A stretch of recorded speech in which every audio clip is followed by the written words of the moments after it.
Kementerian Agama Kabupaten Takalar harus memberikan pelayanan publik yang terbaik di semua lini, seperti revitalisasi KUA. Revitalisasi KUA ini harus betul-betul sampai ke akar, karena masyarakat mengetahuinya sebatas pernikahan saja, bahwa KUA Kementerian Negeri hanya menikahkan saja, padahal bukan di situ. Di KUA itu ada kemasjidan, ada zakat, ada wakaf, ada haji, umroh, itu ada semua di KUA. Saya berharap Takalar TV ke depan ini lebih sampai ke sumsum dari apa yang menjadi kajian-kajian dan gerakan kami di Kementerian Agama. Yang sumsumnya itu adalah bagaimana masyarakat bisa memahami pernikahan, ya, baik dari regulasi maupun dari aturan-aturan yang bersumber dari Allah dan Sunnah Rasulnya.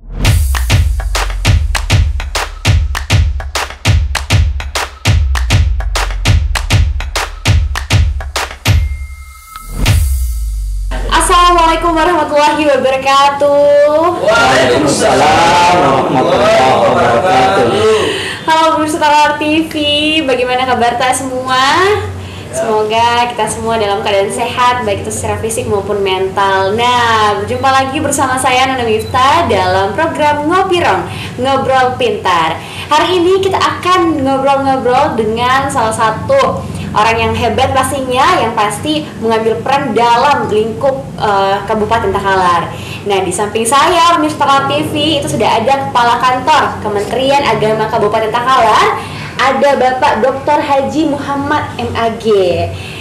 Bagaimana kabar Pak? Alhamdulillah baik sekali. Alhamdulillah. Nah, di samping Bapak Muhammad ada Pak Haji Muhammad Afrizal SHI selaku Kepala Seksi Bimbingan Masyarakat Islam. Bagaimana kabar kita Pak? Alhamdulillah sehat. Alhamdulillah. Jadi hari ini kita mau sharing-sharing kepada seluruh masyarakat Takalar TV, khususnya pemirsa yang setia menunggu program dari Ngopirong. Jadi mungkin gambarannya bagaimana sih sebenarnya itu Kemenak Takalar, apa sih sebenarnya ruang lingkupnya, kerjanya seperti apa begitu. Mungkin diawali dengan Pak Muhammad. Ya, terima kasih. Kementerian Agama Kabupaten Takalar sesungguhnya tugas utamanya adalah membantu pemerintah daerah di bidang keagamaan. Di bidang keagamaan ini Kementerian Agama Kabupaten Takalar ada beberapa bidang yang menjadi wilayah kajiannya sekaligus menjadi objek pelayanan kepada masyarakat. Yang pertama adalah sekarang yang menjadi program prioritas Kementerian Agama, yaitu bimbingan masyarakat Islam, itu yang pertama. Yang kedua ada penyelenggaraan haji dan umroh. Yang ketiga ada pendidikan Islam, di dalamnya ada pendidikan madrasah, pendidikan pondok pesantren, dan pendidikan pada sekolah umum. Dan yang keempat adalah penyelenggaraan zakat dan wakaf. Inilah program-program layanan yang menjadi perhatian utama dari Bapak Menteri Agama. Oh, seperti itu ya Pak. Ya. Nah, untuk berarti keempat ini, apakah itu dibawahi oleh satu bidang atau justru berpisah? Ya, untuk masing-masing bidang yang saya sebutkan tadi itu masing-masing terpisah. Ya, dan masing-masing ada kepala seksinya semua. Ya. Berarti walaupun ini instansi vertikal tetap membantu pemerintah daerah, ya, betul, ya, dalam hal keagamaan pastinya. Ya. Nah, Pak, di Kemenak Takalar sendiri kan seperti yang kita ketahui, Kementerian Agama itu punya program prioritas. Ya. Nah, mungkin Bapak bisa jelaskan kepada kita semua apa saja yang menjadi program prioritas dari Kementerian Agama? Iya, yang pertama itu adalah pelayanan haji dan umroh. Ya. Alhamdulillah setelah masa pandemi kita lewati, pemerintah dengan stakeholder yang menjadi tumpuan harapannya itu sukses melaksanakan penyelenggaraan ibadah haji dan umroh yang saat ini sedang berjalan. Ini adalah yang menjadi prioritas.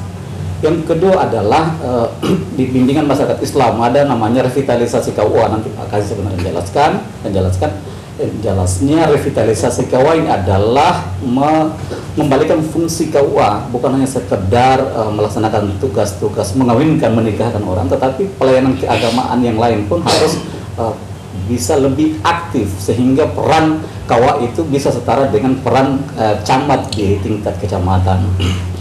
Yang ketiga adalah pendidikan Islam dan pendidikan keagamaan madrasah-madrasah kami yang ada di Takalar ini kita dorong supaya menjadi diminati oleh masyarakat dengan kesetaraan dengan dinas pendidikan dalam hal pelayanan mulai dari usia dini sampai kepada tingkat menengah. Dan yang berikutnya adalah pendidikan pondok pesantren. Pendidikan pondok pesantren ini adalah diharapkan pesantren-pesantren ada di Takalar ini memiliki kemandirian. Ya, mereka tidak tergantung kepada pemerintah, tetapi mereka punya kewirausahaan tersendiri, sehingga pesantren bisa menarik bagi masyarakat. Ada nih yang terakhir adalah masalah zakat wakaf. Zakat di Kementerian Agama di Takalar ini sudah berjalan dengan bagus, dengan Basnas yang sudah bekerja dengan baik. Tinggal wakaf, tanah-tanah wakaf yang menjadi tumpuan kami agar pewakif ini adalah mereka yang memberikan tanahnya untuk menjadi layanan umat ini bisa mendapatkan legal standing. Misalnya akte ikrar wakafnya harus cepat diselesaikan, kemudian bisa sertifikat tanah wakafnya itu bisa terbit. Nah, ini yang sementara kita dorong. Berarti banyak sekali ya pemirsa Takalar TV, program-program prioritas yang ada di Kemenak Takalar ini yang mungkin kalau kita lihat di luar sana ya Pak, kita cuma melihat Kemenak itu hanya persoalan umroh haji misalnya atau untuk madrasah-madrasah atau sekolah Islam lainnya itu ada di Kemenak, tapi ternyata berbagai kegiatan-kegiatan keagamaan itu semua diatur dalam Kemenak dan Kemenak yang melaksanakan itu. Betul, ya Pak. Oke. Nah, untuk pelayanan misalnya Pak, apakah Kementerian Agama Kabupaten Takalar memberikan pelayanan secara terbuka kepada masyarakat Takalar atau seperti apa bentuknya misalnya? Iya, jadi untuk pelayanan memang ini adalah ada namanya pelayanan publik yang menjadi indikatornya kami. Ketika ada keluhan-keluhan dari masyarakat, mereka mengeluhkan pelayanan, berarti kami gagal dalam memberikan pelayanan ke masyarakat. Ini yang paling utama adalah di bidang pernikahan misalnya. Kedua di bidang perhajian. Dua item utama ini yang menjadi fokus kami. Ketika ini banyak keluhan di masyarakat, berarti kepala kantor gagal itu. Iya, karena pasti stafnya itu tidak melaksanakan tugasnya dengan baik. Seperti itu. Nah Pak, jadi kan itu tadi kita sudah sebutkan gitu, kalau misalnya ada pelayanan yang kurang bagus ataupun ada komentar dari masyarakat, berarti Kemenak atau bukan Kemenak sebenarnya, berarti orang-orangnya gagal gitu. Nah, selama Bapak menjabat sebagai kepala kantor, apa sih kendala-kendala yang dihadapi terkhususnya bagi masyarakat Kabupaten Takalar Pak? Iya, di bidang perkawinan kan kita fokus ini di bidang perkawinan pernikahan. Kami terus terang di Takalar ini menghadapi kendala dalam pernikahan, dalam usia pernikahan. Kenapa itu Pak? Iya, karena orang Takalar maunya cepat-cepat menikah, umur 13 tahun menikah, umur 15 tahun menikah, tamat SMP dan madrasah mau menikah. Sementara undang-undang perkawinan itu adalah minimal 19 tahun bagi laki-laki, 19 bagi perempuan. Artinya memang harus disekolahkan dulu. Iya, betul. Nah, jadi ini sementara kami selesaikan. Yang kedua adalah di bidang pelayanan haji. Di bidang pelayanan haji ini adalah kemarin saya sudah memotong birokrasi karena ternyata banyak keluhan. Ketika mereka ingin mendapatkan rekomendasi untuk mendapatkan paspor, umroh, ini terlalu panjang birokrasinya. Nah, selama ini selalu dia harus kepala kantor yang mendatangkan rekomendasi untuk ke imigrasi. Kemarin saya langsung potong kemarin dulu. Saya minta kepala seksi haji dan umrah itu cukup dia yang tanda tangani. Ketika ada dari travel calon jamaah umroh yang ingin mengurus paspor, cukup kepala seksinya tanda tangan rekomendasinya, nggak usah lagi ke kepala kantor. Karena ini makan waktu sampai 2-3 hari. Nah, makanya ini kami melakukan inovasi dalam hal bagaimana memotong birokrasi pelayanan. Nah Pak, kalau misalnya sebagai instansi vertikal, apakah ada unit-unit atau cabang-cabang tersendiri di setiap kecamatan yang ada di Kabupaten Takalar? Iya, untuk di masalah pernikahan kami punya kawah-kawah yang ada sekarang ini, alhamdulillah beberapa gedungnya sudah direvitalisasi. Ada di Galesong Utara, ada di Galesong, ada di Patalasan yang sekarang sementara sudah selesai proses hibah. ada di Polsel, Kalimantan Selatan, dan yang terakhir sekarang ini ada di Menara Bombang. Sementara pembangunan ini, gedung-gedung ini diharapkan nanti akan memberikan pelayanan yang lebih baik lagi, karena masyarakat bisa menikah di situ dengan ruang yang sangat representatif, ruang-ruang pernikahan, ruang manasik, di situ bisa dilaksanakan dengan baik. Nah, berbicara tentang revitalisasi dari KUA nih Pak Afrizal, bagaimana sebenarnya bentuk dari revitalisasi KUA sendiri di Kabupaten Takalar? Baik, terima kasih. Bismillahirrahmanirrahim. Pemirsa Takalar TV yang berbahagia, tadi sudah Bapak Kepala Kantor menjelaskan dengan sangat gamblang bagaimana Kementerian Agama Kabupaten Takalar ini melakukan akselerasi untuk membantu pemerintah daerah khususnya dalam pembangunan keagamaan di Kabupaten Takalar. Nah, fokus kita adalah bagaimana kemudian di salah satu item program prioritas Kementerian Agama itu ada revitalisasi KUA. Revitalisasi KUA adalah mengembalikan fungsi vital dari kantor urusan agama yang ada di setiap kecamatan.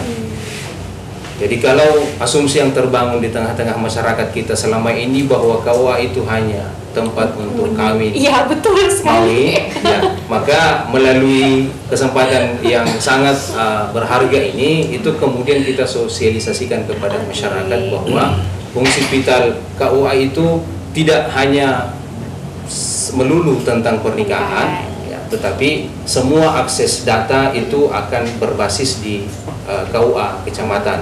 Ya, jadi KUA kecamatan khususnya revitalisasi itu akan kita sebut dengan KUA Pusaka, Pusat Layanan Keagamaan. Oh, Pusaka, Pusat Ya, Layanan. jadi KUA Pusaka, Oh. Kantor Urusan Agama sebagai Pusat Layanan Keagamaan. Oke. Nah, ini KUA inilah yang kemudian akan mengakselerasi urusan-urusan keagamaan yang kemudian diarahkan untuk peningkatan kualitas keberagamaan masyarakat di kecamatan itu sendiri. Berarti tidak harus langsung ke kantor Kemenak. Ya. Orang-orang mungkin yang ada di Kabupaten Takalar di berbagai kecamatan itu bisa langsung nih ke Betul. KUA dulu Di sebelum KUA. akhirnya ke Ya. kantor Kemenak. Karena KUA ini itu adalah kantor yang sudah harus berorientasi pelayanan. Nah, kalau melihat orientasi pelayanan ini, maka ada 3 aspek yang harus dibangun secara bersamaan. Yang pertama, sumber daya yang dimiliki KUA sebagai pelayan. Orientasinya memang mindset mereka itu sudah harus dirubah bermindset pelayan. Ya, kemudian objek layanan itu sendiri yang kemudian dikelola oleh Kementerian Agama, lalu masyarakat kita sebagai penerima layanan. Nah, kalau boleh saya memberikan sedikit gambaran tentang bagaimana kultur yang terbangun selama ini di pelayanan KUA itu. Ya. Jadi di KUA, kultur layanan yang ada itu mungkin karena dia terbangun dari ikatan emosional antara pegawai-pegawai yang ada di KUA dengan masyarakat yang kemudian mengakses layanan KUA itu. Nah, sehingga kedekatan emosi itulah yang kemudian orang-orang yang minta layanan itu agak spesifik di KUA. Sepertinya masyarakat kita itu hanya terwakilkan pada sosok seperti imam. Ya. Jadi apapun kebutuhan mereka itu diwakilkan ke imam. Imamlah yang kemudian berinteraksi dengan KUA. Sekarang revitalisasi itu harus membuka diri. Layanan ini harus diterima seluas-luasnya oleh masyarakat kita. Masyarakat kita boleh mengakses, boleh datang. Hanya saja yang terjadi selama ini seperti ini. Orang yang dilayani datang, itu kemudian mereka dengan leluasa mengakses semua ruang-ruang yang ada di KUA. Nah, ternyata konsep pelayanan publik itu tidak seperti itu. Inilah yang ingin dibangun di KUA. Jadi, secara fisik, revitalisasi itu sudah bergulir, fasilitas itu sudah diberikan. Hanya sisa 2 masalahnya sekarang. Apa itu, Pak? Orientasi pelayan dan orientasi penerima layanan. Nah, mereka ini harus diangkat pada satu level yang sama, pada satu mindset yang sama untuk bagaimana menerima layanan. Jadi kan begini, imam datang, kemudian kita stop, ada pro office. Mereka tidak boleh lagi mengakses. Kedekatan mereka, interaksi mereka dengan staf-staf yang lain itu harus dibatasi. Pada satu sisi, mereka akan beranggap, wah, kita ini sudah tidak bisa lagi melakukan hubungan silaturahim, interaksi. Tetapi ternyata pada ruang-ruang itu juga ada kemungkinan terjadi interaksi-interaksi yang negatif. Itu yang ingin kita hindari. Sehingga front office di depan itu harus melakukan pelayanan publik yang kemudian yang berinteraksi dengan ruang-ruang administrasi itu hanya petugas pada front office itu. Ya. Nah, misalnya hari ini kita punya KUA revitalisasi, KUA Kecamatan Petalasang itu sudah difasilitasi, front office-nya kita sudah sementara untuk benahi, lalu kemudian ada layar yang kemudian di layar itu kita bisa mengakses seluruh informasi, standing display, seluruh informasi tentang basic data KUA Kecamatan itu ada di layar itu. Nah, ini yang sementara kita akan gulirkan. Oke, Pak. Ya mungkin kalau kita kasih rating dari 10 sampai 100 bagaimana sebenarnya progres?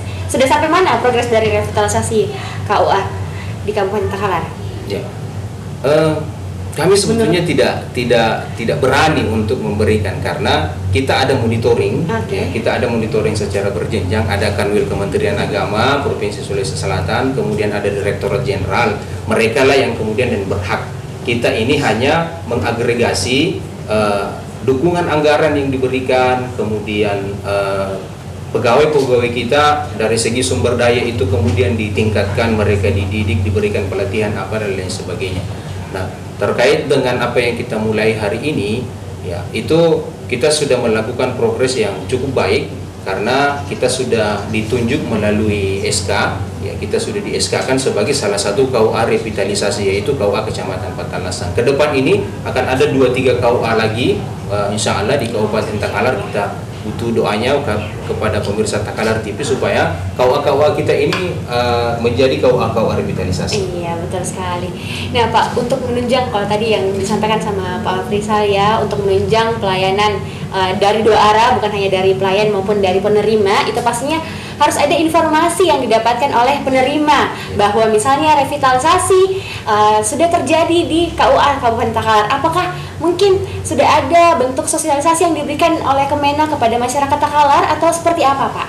Ya, yang pertama hari ini apa yang kita laksanakan sekarang di acara Ngopirong ini, saya pikir ini adalah ruang yang sangat terbuka untuk diakses oleh publik, utamanya pemirsa di Kabupaten Takalar. Kemudian kita sudah mendorong semua KUA untuk memaksimalkan media sosial. Mereka kita dorong untuk buat channel, buat akun, ya itu kemudian untuk melakukan sosialisasi karena memang arahnya transformasi digital. Itu memang kita menjadi wadah untuk kita untuk kemudian memberikan informasi seluas-luasnya kepada masyarakat. Oke. Nah, saya mungkin kembali lagi ke Pak. Jadi kalau tadi sudah dijelaskan terkait dengan program-program prioritas dari Kemenak sendiri, apakah Kemenak Kabupaten Takalar punya inovasi-inovasi sendiri, Pak, yang mungkin membedakan program-program yang ada di Kemenak Takalar dengan Kemenak-Kemenak yang ada di kabupaten lain? Ya, alhamdulillah.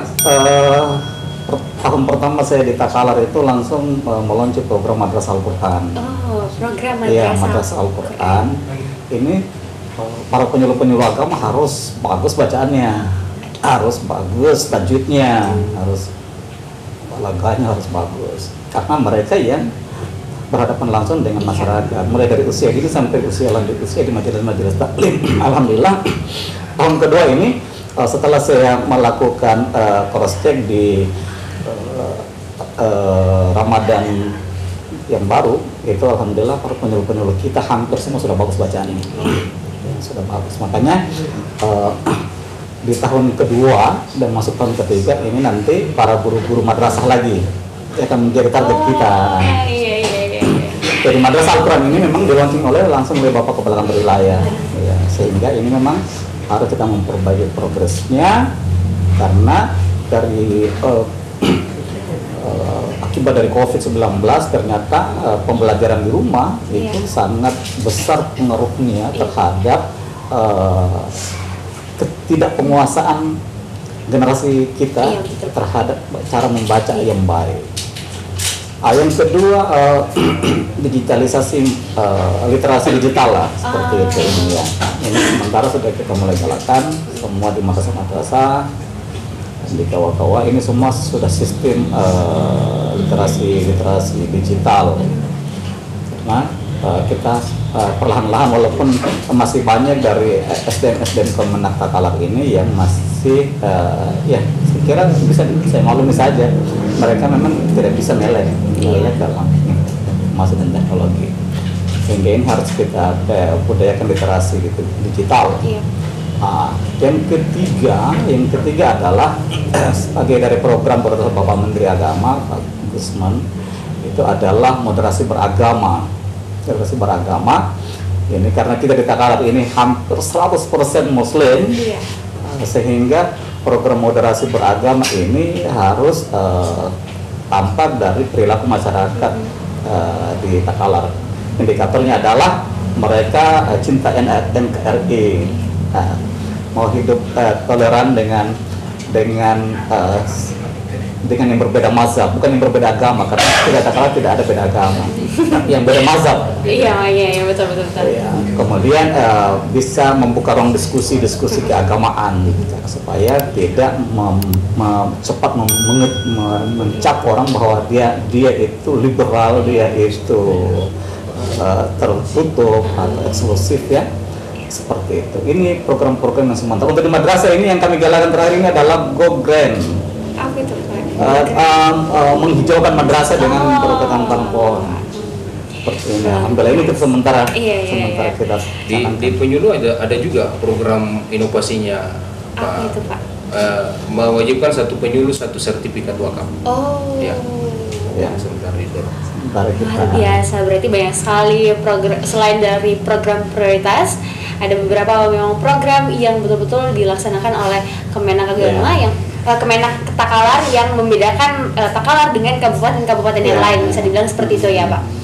Nah, mungkin saya kembali tadi kalau misalnya ada permasalahan terkait dengan pernikahan di Kabupaten Takalar ya, di mana banyaknya usia-usia di bawah, bisa dikatakan di bawah umur ya Pak. Betul ya. Nah, sebagai Kemenak gitu, apa langkah yang ditempuh untuk mencegah ataupun mengatasi hal tersebut? Apakah Kemenak juga yang turun tangan terkait dengan hal itu, atau ada koordinasi kepada instansi ataupun OPD yang di Kabupaten Takalar, Pak? Iya, ketika kami mendapatkan data pernikahan di bawah usia 19 tahun, itu kami kaget, terus terang kami kaget kok banyak sekali.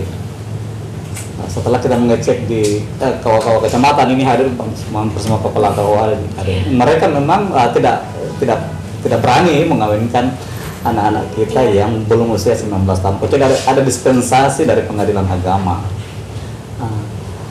Tapi ternyata di masyarakat ini tidak bisa dihindari. Daerah-daerah pesisir dari Takalar ini mereka hitam putih. Yang penting sudah haid, itu mereka langsung menikahkan.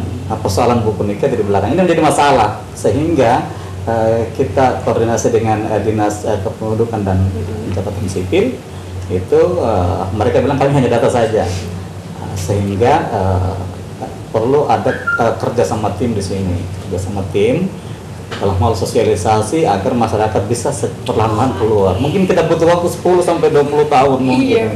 Takalar baru bisa kita tinggalkan. Saya kira begitu. Kalau Pak Afrizal mungkin melihat hal itu, bagaimana pendapatnya? Iya. Di Kabupaten Talasai juga kita di tahun lalu itu kemudian membuat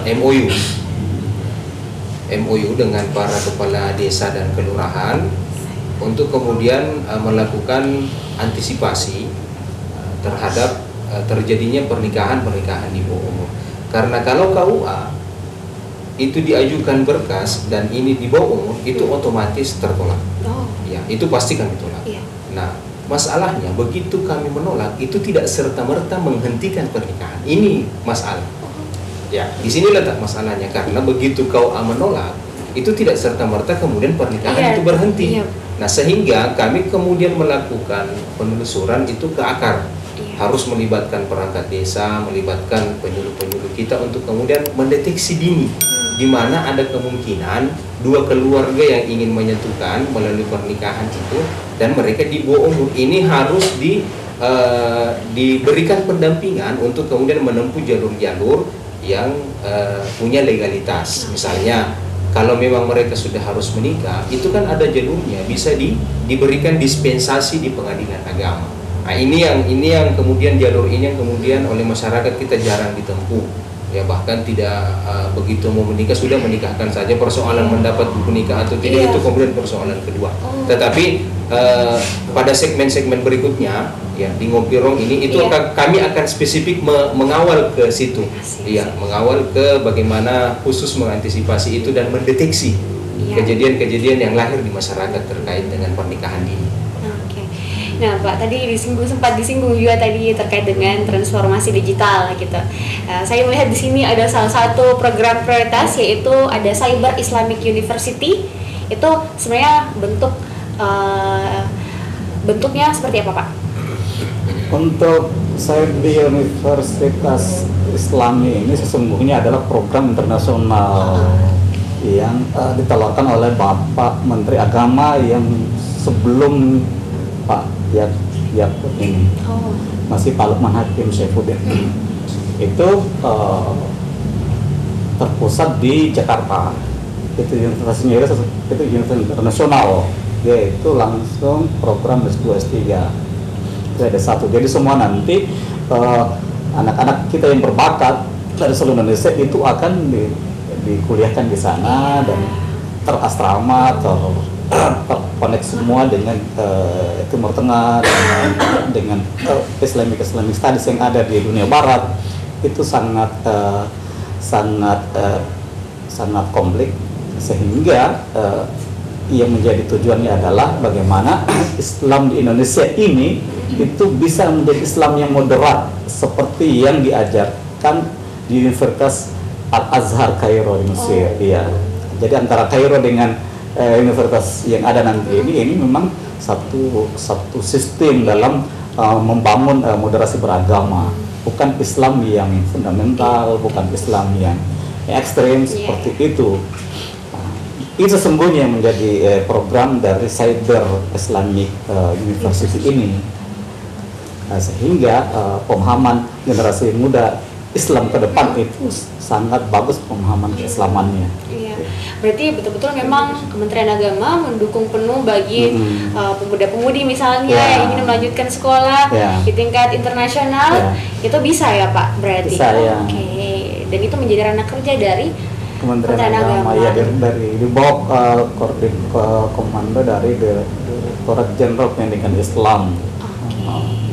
Nah, pemirsa Takalar TV, luar biasa sekali ya program-program dari Kementerian Agama Kabupaten Takalar yang pastinya saya yakin banget nih pemirsa Takalar TV masih ada yang kurang tahu tentang Kementerian Agama. Sekarang kita sudah beritahukan semuanya ya, walaupun sebenarnya masih banyak lagi yang ada di Kemenak Takalar. Nah, saya mau tahu nih Pak, selama mungkin Bapak menjabat, prestasi-prestasi apa yang pernah diraih oleh Kemenak Takalar? Iya, pemirsa Takalar TV yang bahagia, selama 21 bulan hari ini saya berada di bertugas di Takalar. Ada beberapa hal yang saya kira bisa dibanggakan. Ya, yang pertama adalah prestasi anak-anak kita, karena di Takalar ini ada 19 pondok pesantren dan pondok tahfiz. Dari potensi yang ada itu, alhamdulillah, seleksi tilawatul Quran hadis di Sidrap tahun 2021 kita masuk 9 besar. Ya, ini belum pernah dicapai sebelumnya. Setelah kita mengevaluasi bahwa masih besar, masih banyak harapan-harapan dan potensi yang terkubur, kita gali ulang, kita semua himpunkan semua kekuatan, kita koordinasi dengan pemerintah daerah, dewan. Alhamdulillah, setelah kita menghadapi MTQ Musabaqah Tilawatul Quran yang ke-32 di Kabupaten Bone tahun 2022, kita langsung masuk 3 besar. Itu dengan 6 emas, 6 medali emas sih kita bawa pulang. Itu ya. Ya, dan ini hampir semua anak kita yang Takalar sini. Ya, hampir semua dari prestasi 6 emas itu hampir semua, termasuk yang medali perak dan medali perunggu, semuanya ada 11 medali kita bawa pulang. Nah, pemirsa Takalar TV, luar biasa sekali prestasi-prestasi yang pernah diraih oleh Kemenak Kabupaten Takalar, yang pastinya ini membanggakan bukan hanya bagi Kemenak Takalar tetapi juga untuk Kabupaten Takalar itu tersendiri.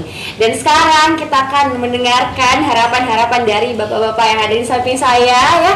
Harapannya mungkin bagaimana ke depannya Kementerian Agama Kabupaten Takalar dan terus untuk masyarakat Kabupaten Takalar. Mungkin dimulai dari Pak Muhammad. Ya, terima kasih pemirsa Takalar TV yang berbahagia. Saya sangat berharap sebagai pelayan abdi negara, yang pertama adalah warga Kementerian Agama Kabupaten Takalar harus memberikan pelayanan publik yang terbaik di semua lini, ya, di KUA, di madrasah, dan yang lainnya. Jadi pelayanan publik ini harus betul-betul ditingkatkan, diperbaiki, dan harus humanis. Tidak boleh ada yang menerima layanan itu merasa kecewa dengan apa yang diberikan oleh ASN Kementerian Agama. Yang kedua, target kami sesungguhnya adalah apa yang sudah ada di hadapan kami, seperti revitalisasi KUA. Revitalisasi KUA ini harus betul-betul sampai ke akar, harus sampai ke akar rumput, karena masyarakat mengetahuinya sebatas pernikahan saja, bahwa KUA Kementerian Negeri hanya menikahkan saja, padahal bukan di situ. Di KUA itu ada kemasjidan, ada zakat, ada wakaf, ada haji umroh, itu ada semua di KUA.